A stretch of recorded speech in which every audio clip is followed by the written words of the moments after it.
Hi guys, welcome back for Book 12, Sea Perils and Defeat. So Mr. Weaver led you through the underworld, and now I'm going to pick back up and continue Odysseus's adventure story as he leaves the underworld and returns to Circe's island on his way back to try and get home. The ship sailed on out of the ocean stream, riding a long swell on the open sea for the land of Aea. Summering dawn has dancing grounds there, and the sun has rising. But still by night we beached on a sand shelf and waded in beyond the line of breakers to fall asleep, waiting the day star. When the young dawn with fingertips of rose made heaven bright, I sent shipmates to bring Elpenor's body from the house of Circe. We cut down timber on the foreland on a high point and built his pyre of logs, then stood by weeping while the flame burnt through course and equipment. Then we heaped his barrow, lifting a gravestone on the mound, and fixed his light but unwarped oar against the sky. These were our rites in memory of him. Soon then, knowing us back from the dark land, Circe came freshly adorned for us, with handmaids bearing loaves, roast meat, and ruby-colored wine. She stood among us in immortal beauty, jesting. Hearts of oak, did you go down alive into the homes of death? One visit finishes all men but yourselves, twice mortal. Come, here is meat and wine, enjoy your feasting for one whole day, and in the dawn tomorrow you shall put out to sea. Sailing directions, landmarks, perils I shall sketch out for you, to keep you from being caught by land or water in some black sack of trouble. So Circe's going to give them directions home. In high humor and ready for carousal, we agreed, so that all that day until the sun went down we feasted on roast meat and good red wine. Till after sunset, at the fall of night, the men dropped off to sleep by the stern howers. She took my hand then, silent in that hush, drew me apart, made me sit down, lay beside me, softly questioning, as I told all I had seen from first to last. Then said the lady Circe, so all those trials are over. Listen with care to this now, and a god will arm your mind. Square in your ship's path are the sirens, crying beauty to bewitch men coasting by. Woe to the innocent who hears that sound. He will not see his lady nor his children in joy, crowding around him home from sea. The sirens will sing his mind away on their sweet meadow, lulling. There are bones of dead men rotting in a pile beside them, and flayed skin shrivel around the spot. Steer wide, keep well to seaward, plug your oarsmen's ears with beeswax, kneaded soft, none of the rest should hear that song. But if you wish to listen, let the men tie you in the lugger, hand and foot, back to the mast, lashed to the mast, so you may hear those harpies' trilling voices, shout as you will, begging to be untied. Your crew must only twist more line around you and keep their stroke up till the singers fade. What then? One of two courses you must take, and you yourself must weigh them. I shall not plan the whole action for you now, but only tell you of both. Ahead are beetling rocks, and dark blue glancing amphitrite surging roars around them.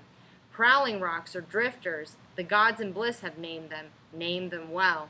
Not even birds can pass them by, not even the timorous doves that bear ambrosia to Father Zeus. Caught by downdrafts, they die on rock walls smooth as ice. Each time the Father wafts a new courier up to make his crew. Still less can ships get sea room of these drifters, whose boiling surf under the high fiery winds carries tossing wreckage of ships and men.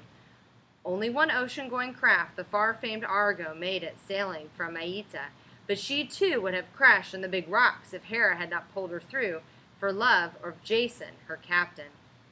A second course lies between the headlands. One is a sharp mountain piercing the sky, with storm cloud round the peak, dissolving never, not in the brightest summer, to show heaven's azure there, nor in the fall. No mortal man could scale it, nor so much as land there, not with 20 hands and feet, so sheer the cliffs are, as of polished stone. Midway that height, the cavern full of mist opens towards Erebus in evening. Skirting in the lugger, great Odysseus, your master bowman, shooting from the deck, would come short of the cave mouth with his shaft.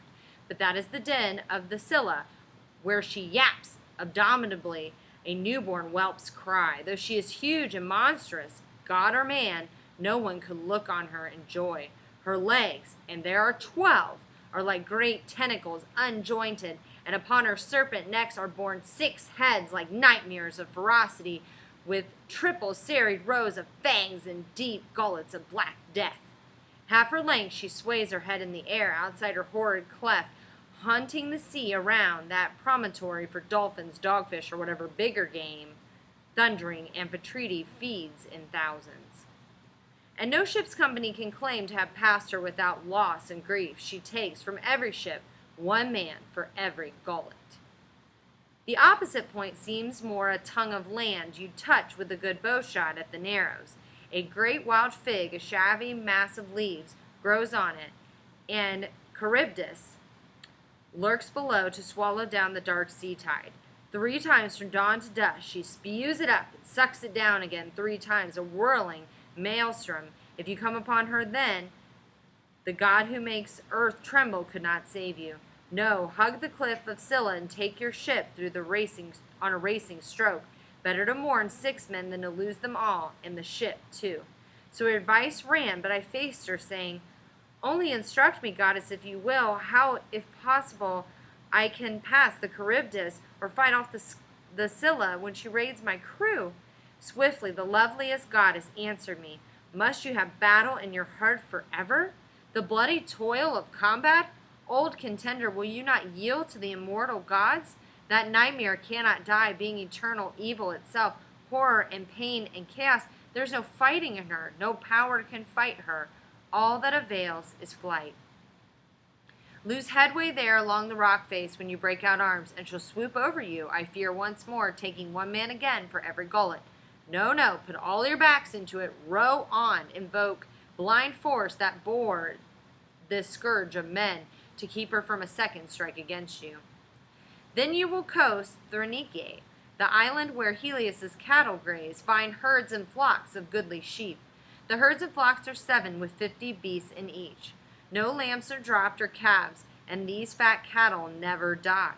Immortal too their cowherds are, their shepherds, Phaethusa and Lapitia, sweet braided nymphs that divine Nerea bore over the overlord of high noon, Helios. These nymphs their gentle mother bred and placed upon Thrinacia, the distant land, in care of flocks and cattle for their father.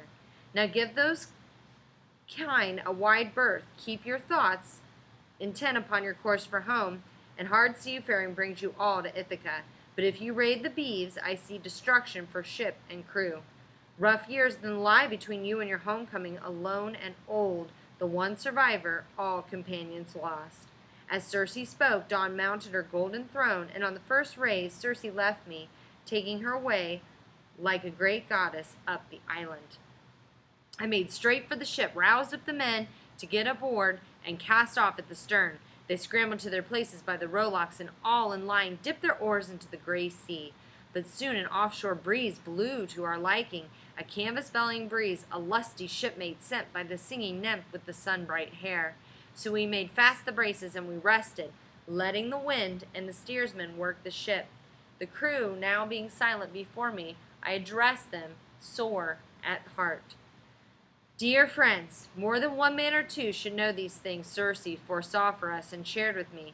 So let me tell her forecast, then we die with our eyes open if we're going to die, or know what death we baffle if we can. Sirens weaving a haunting song over the sea we are to shun, she said, and their green shore all sweet with clover, yet she urged that I alone should listen to their song. Therefore you are to tie me up tight as a splint, erect along the mast, lashed to the mast, and if I shout and beg to be untied, take more turns of rope to muffle me. I rather dwelled upon this part of the forecast while our good ship made time, bound outward down for the wind of the strange island of the Sirens. Then all at once the wind fell, and a calm came over the sea, as though some power lulled the swell. So Odysseus has warned his shipmates of what is going to happen. And so he's giving a preview of each thing that they're going to encounter just before they get there. So they're about to see the island of the Sirens. The crew were on their feet briskly to furl the sail and stow it. Then, each in place, they poised the smooth oar blades and sent the white foam scudding by. I carved a massive cake of beeswax into bits and rolled them in my hands until they softened. No long task, for a burning heat came down from Helios, lord of high noon. Going forward, I carried wax along the line and laid it thick upon their ears. They tied me up then, plumb amidships, back to the mast, lashed to the mast, and took themselves again to rowing. Soon as we came smartly within hailing distance, the two sirens, noting our fast ship off their point, made ready, and they sang. And I'm not going to sing this. This way, O turn your bows, Achaea's glory, all the world allows, more and be merry. Sweet coupled airs we sing, no lonely seafarer holds clear of entering our green mirror. Pleased by each purling note, like honey twining from her throat and my throat, who lies a-pining. Sea rovers here take joy voyaging onward, as from our song of Troy, graybeard and rower boy goeth more learned. All feats on the great field in the long warfare, dark days and the bright gods willed wounds you bore there. Argos' old soldiery on Troy beach teeming, charmed out of time we see. No life on earth can be hid from our dreaming. The lovely voices in ardor appealing over the water made me crave to listen, and I tried to say, "Untie me!" to the crew, jerking my brows, but they bent steady against the oars. Then Perimedes got to his feet. He and Eurolocos passed more line about to hold me still. So all rowed on until the sirens dropped under the sea rim and their singing dwindled away. My faithful company rested on their oars now, peeling off the wax that I had laid thick on their ears, and then set me free. But scarcely had that island faded in blue air, and I saw smoke and white water, which sounds of waves and tumult. The sound the men heard and terrified them. Oars flew from their hands, the blades went knocking wild alongside till the ship lost way, with no oar blades to drive her through the water. While I walked up and down from bow to stern, tried to put heart into them, standing over every oarsman, saying gently, "Friends, have we never been in danger before this? More fearsome is it now than when the Cyclops penned us in his cave? What power he had! Did I not keep my nerve and use my wits to find a way out for us? Now I say, by hook or crook, this peril too shall be something that we remember. Heads up, lads, we must obey the orders as I give them. Get the oar shafts in your hands and lay back hard on your benches. Hit these breaking seas. Zeus, help us pull away before we founder. You at the tiller, listen and take in all that I say. The rudders are your duty. Keep her out of the combers and smoke. Steer for that headland. Watch the drift, or we'll fetch up in the smother, and you drown us." That was all, and it brought them round to action.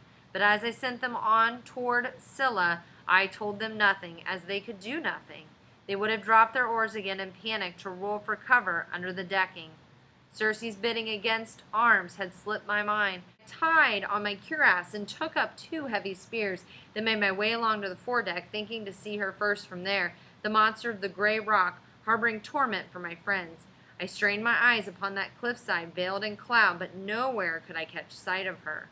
All this time, in travail, sobbing, gaining on the current, we rowed into the strait, Scylla to port, and on our starboard beam, Charybdis, dire gorge of the salt sea tide. By heaven, when she vomited, all the seas was like a cauldron seething over intense fire when the mixture suddenly heaves and rises. So now they're in the thick of this, and he didn't warn his men of it because they literally can't do anything about it. They just have to keep rowing through. So you've got one monster on one side and one monster on the other, and you've got to row through the middle, and you know you're going to lose some men because Circe predicted that. The shot spume soared to the landside heights and fell like rain. So literally the spew is like raining down on them like vomit. That's essentially what's happening. When she swallowed the seawater down, we saw the funnel of the maelstrom, heard the rock bellowing all around, and dark sand raged on the bottom far below.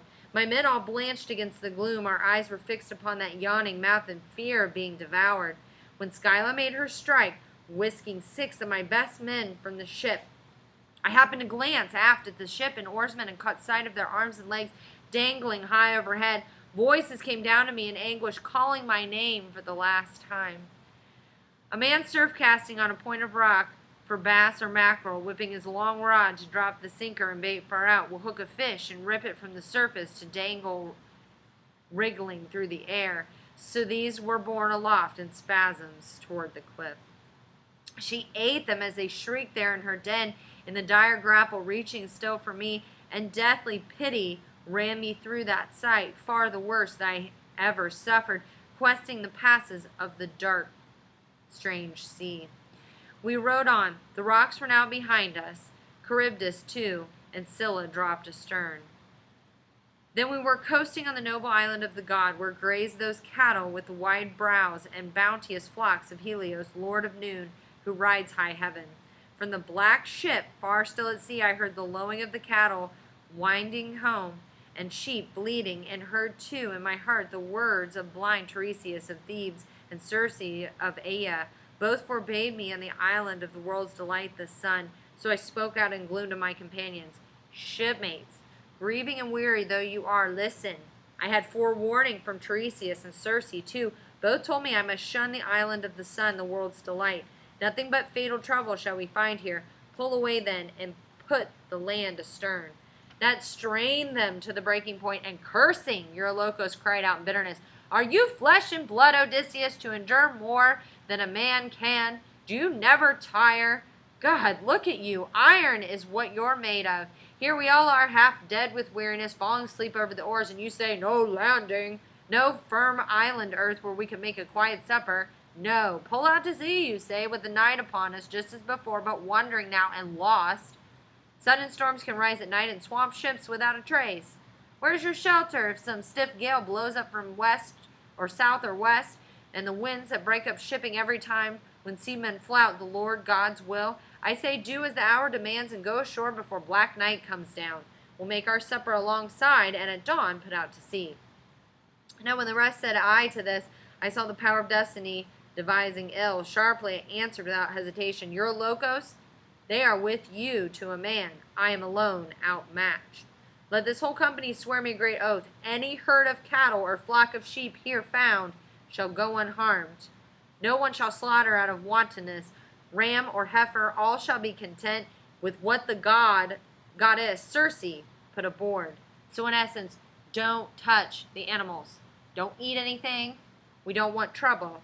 Odysseus is using the information that's been given to him to make a good decision, and the other men are choosing to go against what he thinks would be best. They fell at once to swearing as I ordered, and when the round of oaths had ceased, we found a half-moon bay to beach and moor the ship in, with a fresh spring nearby. All hands ashore went about skillfully getting up a meal. Then after thirst and hunger, those besiegers were turned away as they mourned for their companions, plucked from the ship by Scylla and devoured, and sleep came soft upon them as they mourned. In the small hours of the third watch, when stars that shone out in the first dusk of evening had gone down to their setting, a giant wind blew from heaven, and clouds driven by Zeus shrouded land and sea in a night of storm. So just as dawn with fingertips of rose touched the windy world, we dragged our ship to cover in a grotto, a sea cave, where nymphs had chairs of rock and sanded floors. I mustered all the crew and said, Old shipmates, our stores are in the ship's hold, food and drink. The cattle here are not for our provision, or we pay dearly for it. Don't eat the cattle. Fierce the god is who cherishes these heifers and these sheep, Helios, and no man avoids his eye. To this my fighters nodded, yes. But now we had a month of onshore gales, blowing day in, day out, south winds or south by east. As long as bread and good red wine remained to keep the men up and appease their craving, they would not touch the cattle. But in the end, when all the barley in the ship was gone, hunger drove them to scour the wild shore with angling hooks for fishes and seafowl, whatever fell into their hands, and lean days wore their bellies thin. So they're put back by a storm, and the men start becoming hungry because the food they had on the ship, which is safe food, is starting to disappear. The storms continued, so one day I withdrew to the interior to pray the gods in solitude for hope that one might show me a way of salvation. Slipping away, I struck across the island to a sheltered spot out of the driving gale. I washed my hands there and made supplication to the gods who own Olympus, all the gods, but they for answer only closed my eyes under slow drops of sleep. So Odysseus is sleeping. Now on the shore, Eurolocos made his insidious plea. Comrades, he said, you've gone through everything. Listen to what I have to say. All deaths are hateful to us mortal wretches, but famine is the most pitiful, the worst end that a man can come to. Will you fight it? Come, we'll cut out the noblest of these cattle for sacrifice to the god who owns the sky, and once at home in the old country of Ithaca, if that day ever comes, we'll build a costly temple and adorn it with every beauty to the Lord of the Noon.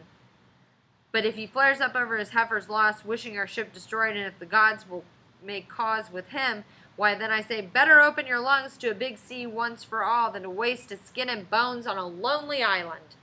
Thus Eurolocos, and they murmured, aye, trooping away at once to round up heifers.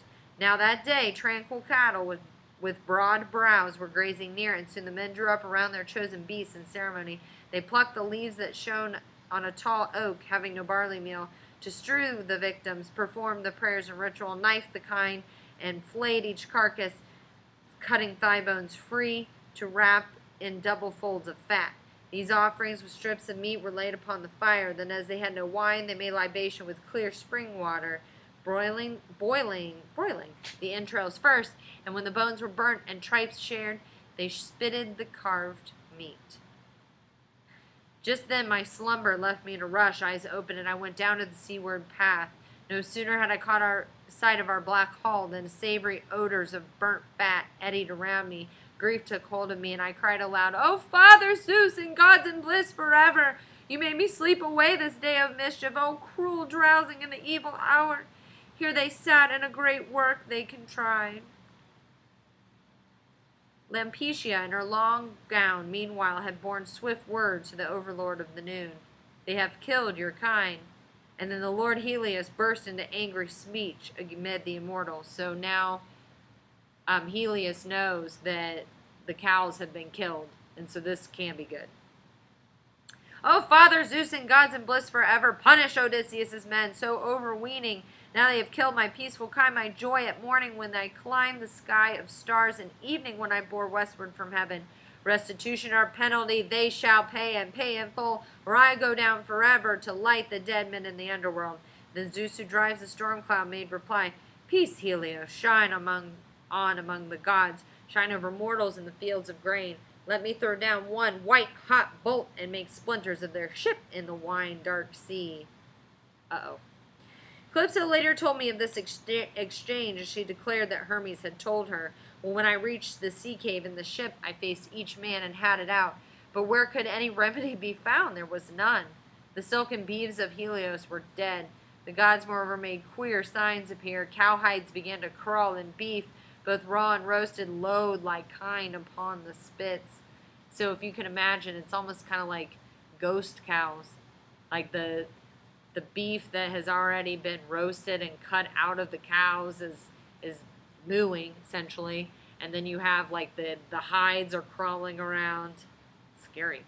"Now 6 full days my gallant crew could feast upon the prime beef they had marked for slaughter from Helios' herd, and Zeus, the son of Cronos, added one fine morning. All the gales had ceased, blown out, and with an offshore breeze we launched again, stepping the mast and sail to make for the open sea. Astern of us and the island coastline faded, and no land showed anywhere but only sea and heaven, when Zeus, Cronion, piled a thunderhead above the ship, while gloom spread on the ocean. We held our course but briefly, then the squall struck, whining from the west, with gale force breaking both forestays, and then the mast came toppling aft along the ship's length, so that the running rigging showered into the bilge. On the afterdeck, the mast had hit the steersman a slant blow, bashing his skull in, knocking him overside as the brave soul fled the body like a diver. With crack on crack of thunder, Zeus let fly a bolt against the ship, a direct hit, so that she bucked in reeking fumes of sulfur, and all the men were flung into sea. They came up round the wreck, bobbing a while like petrels on the wave. No more seafaring homeward for these, no sweet day of return. The god had turned his face from them. I clambered fore and aft my hulk until a comber split her keel from the ribs, and the big timber floated free. The mast too broke away. A backstay floated dangling from its stout rawhide rope, and I used this for lashing mast and keel together. These I straddled, riding from the frightful storm. So Odysseus is the only one left from his boat. He's the only one, because he's the only one that didn't eat the cattle. And so Zeus sent down a thunderbolt, blew the boat apart, and now he's floating backward from where they were. What's backward? Nor had I yet seen the worst of it, for now the west wind dropped, and a southeast gale came on, and one more twist of the night, taking me north again, straight for the Charybdis. All that night I drifted, and in the sunrise, sure enough, I lay off Scylla mountain and Charybdis deep. There as the whirlpool drank the tide, a billow tossed me, and I sprang for a great fig tree, catching on that like a bat under a bough. Nowhere I had to stand, no way of climbing, like a root and bowl, being far below and far above my head, the branches and their leaves mass overshadowing the Charybdis pool. But I clung grimly, thinking my mast and keel would come back to the surface when she spouted, and how long, with what desire I waited, till at the twilight hour, when one who hears and judges pleas in the marketplace all day between contentious men goes home to supper, the long poles at last reared from the sea. Let I go with hands and feet plunging straight into the foam beside the timbers, pulled astride, and rowed hard with my hands to pass by Scylla. Never could I have passed her, and not the Father of gods and men this time kept me from her eyes. Once through the strait 9 days I drifted in the open sea before I made shore, buoyed up by the gods, upon Ogygia island. The dangerous nymph Calypso lives and sings there in her beauty, and received me and loved me. But why tell the same tale that I told last night in hall to you and your lady? Those adventures made a long evening, and I do not hold with tiresome repetition of a story. So Odysseus has closed his story to the king and queen, and now we know how he got to Calypso's island. So that's also known, he's not only flashing back, but it's also known as a subplot, because it's a whole separate little plot within a larger plot. And so now that plot is over, and so Odysseus, that story is now picking up, and now we're going to look at Odysseus going home.